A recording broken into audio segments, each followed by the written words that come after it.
With every new generation of Pokemon, there is always a good amount of brand new creatures to catch, trade, and to force them to beat the ever-loving crap out of some little girl's pet and take her money. That's my favorite part.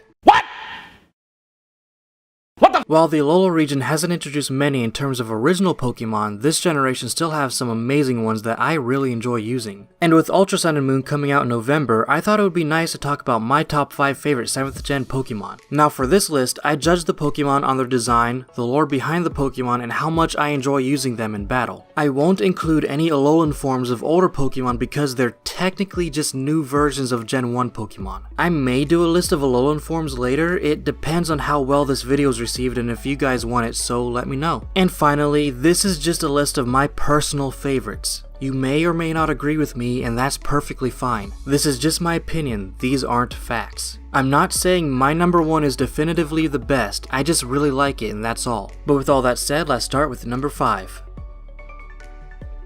This Land Spirit Pokemon is one of the very first 7th gen Pokemon you encounter in Sun or Moon. After trying to protect Lily's Cosmog Nebby from some Spearow and the bridge blowing up causing you to plummet to certain death just 5 minutes into the game, you are rescued by the Guardian of Melee Island in true superhero fashion, which is why I named one of my Tapu Kokos Superman. Tapu Koko is a fairly common sight in the meta, both in Smogon singles as well as in VGC, and for good reason. While it's not too bulky, it's able to outspeed a lot of opponents and can hit hard thanks to his great stats in attack and special attack. Plus, it has a great ability which summons electric terrain, thus boosting electric attacks by 50%. You thought a wild charge from Tapu Koko would hurt? With the power boost from the terrain, oh boy. On a final note, shiny Tapu Koko looks amazing. Too bad you can only get it in a mystery gift event and you can't nickname it. And that stinks. I kinda wanted to name this one Zod.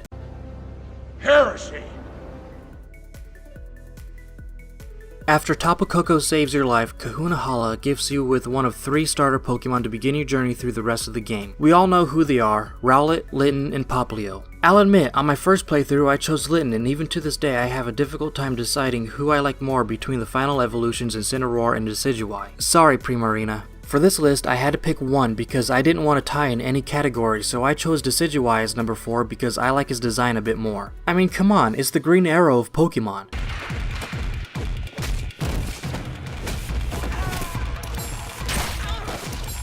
Decidueye is one of the most unique starters in that it begins as a grass flying type with Rowlet and Dartrix but becomes a grass ghost when it evolves into its final form. One rumor I heard as to why this happens is that the owl the Rowlet line is based off of is extinct, and whether or not this is true, I find it interesting.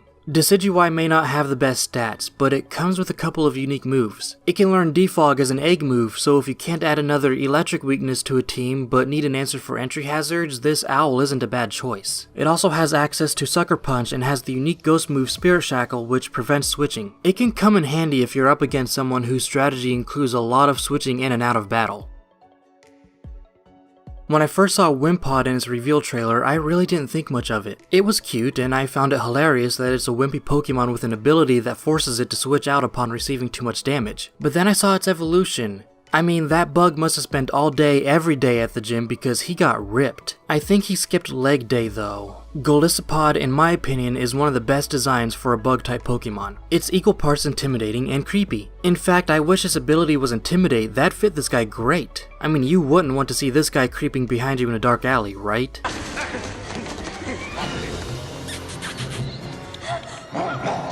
But instead it has Emergency Exit, which works almost exactly like its pre-evolutions did. When its health is below half, it is forced to switch out.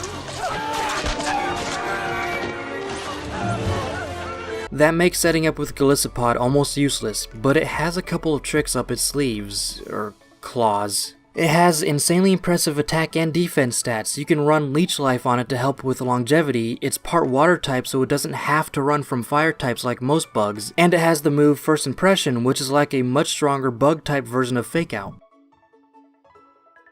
I'm a sucker for cool looking dragons, and most of the mythical creatures within Pokemon don't disappoint. Except for Sliggoo, that one's just kinda weird. But when I first saw Kommo-o, I knew I needed this beast on my team on my first playthrough. I was a bit disappointed that you can't get him until the final island, but he was just so cool that I decided to run through most of the game without a full team just so I can easily make room for this awesome dragon fighting type. Kommo-o seems to be loosely based on the Komodo dragon, which so happens to be my favorite animal, and that makes it a lot cooler to me personally. It has the look of a warrior armored up and ready for battle, sporting many bulky scales all over its body and clusters up on its tail like a rattlesnake. It shakes those scales rapidly into the move Clanging Scales, a powerful dragon type move at the expense of lowered defense. It's almost like it breaks or loses some of its scales to use the move, thus making it more vulnerable to attack. Kommo-o also has access to Dragon Dance, which, let's be honest, it needs all the help in the speed department it can get. One of its downsides is that it's not that fast. Also, its only decent physical fighting move is Sky Uppercut. Not the best move if you're seriously into the competitive scene. But if you can look past that, Kommo-o is a fine addition to your team with a decent move pool with strong dragon type moves, good setup with Dragon Dance, and slap a Z crystal on it for good measure. But speaking of, that exclusive Z move Kommo-o will receive in Ultra Sun and Moon? Borderline broken, my dude. A much more powerful dragon type version of Ancient Power that hits 2 opponents and guaranteed to boost stats? He'll be one Pokemon to look out for in the meta, that's for sure. Before getting to number 1, let's look at some honorable mentions. These Pokemon I also loved and had a hard time with not having a couple of them on this list, so I'll briefly say a couple things on them here. Earlier I mentioned Incineroar, the heal Pokemon. While his design may not be as cool to me as Decidueye's, I still think it's an interesting Pokemon. I mean, it's a pro wrestling tiger. How cool is that? Another fire type I was thinking of was Salazzle, who is also part poison and is a Pokemon in which only female Salandits can evolve into. I think she has a cool design, and her ability, which allows her to poison steel and poison type Pokemon,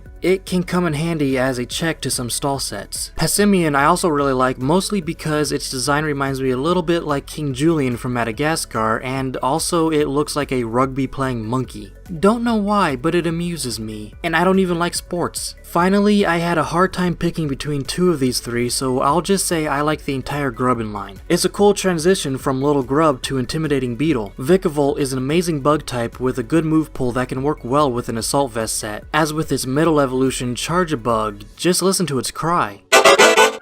It's beautiful. I'll be honest, when I first saw Mimikyu, I had mixed emotions about it. I wasn't impressed about how it looks, but then I heard its backstory and I started to really like it. Mimikyu is an interesting little ghost fairy type that can't let anyone see it or else they'll die. No, really, it killed Meowth in the anime.